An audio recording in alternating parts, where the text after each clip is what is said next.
మంచివాడు, సౌమ్యుడు, నాకు మంచి స్నేహితుడు కూడా. మంచివాడు, సౌమ్యుడు, వల్లభనేని వంశీ గురించి నువ్వు చెప్పాలా? మీరిద్దరికిద్దరే అన్న.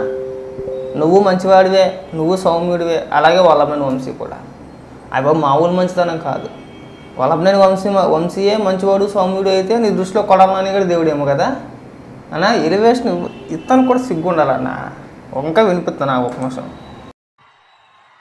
మీ చల్లని దీవెనలు, ఆశీస్సులు వంశీపై ఉంచవలసిందిగా, మంచి చేస్తాడన్న నమ్మకం నాకు సంపూర్ణంగా ఉందని తెలియజేస్తూ మీ అందరి చల్లని దీవెనలు, ఆశీస్సులు ఉంచవలసిందిగా కోరుతా ఉన్నా. ఈ మొక్కలు ఏంటి, ముఖం మాడిపోయింది వంశీది.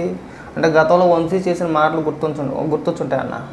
వంశీ ఏదైతే నీ గురించి, నీ పార్టీ గురించి చేసిన వ్యాఖ్యలు ఏవైతే ఉన్నాయో, ఆనందినివాడు ఎవడో కూడా వైసీపీలో ఉండడు, ఆనందినివాడు ఎవడైనా సరే జగన్మోహన్ రెడ్డి జయకొట్టడు అనే మాటలో వంశీ మాట్లాడాడు. ఆ మాటలు గుర్తొచ్చు అనుకుంటా, ముఖం ఇలా దిగాలుగా పెట్టుకొని ముఖం మార్చేసుకొని ఇలా ఉన్నాడుకుంటా. వంశీ ఇప్పుడు నువ్వే చెప్పాలి. నువ్వు కడుపు అన్నమా తినేది గడ్డ, పక్కనే నించున్నావు కదా, ఆ ఒక్క ముక్క కూడా క్లారిటీ ఇచ్చేస్తే అయిపోయింది కదా, సింపుల్గా ఉండేది. రాజకీయాలు అంటే మీరా బాబు, మేము చూసి నేర్చుకోవాలా?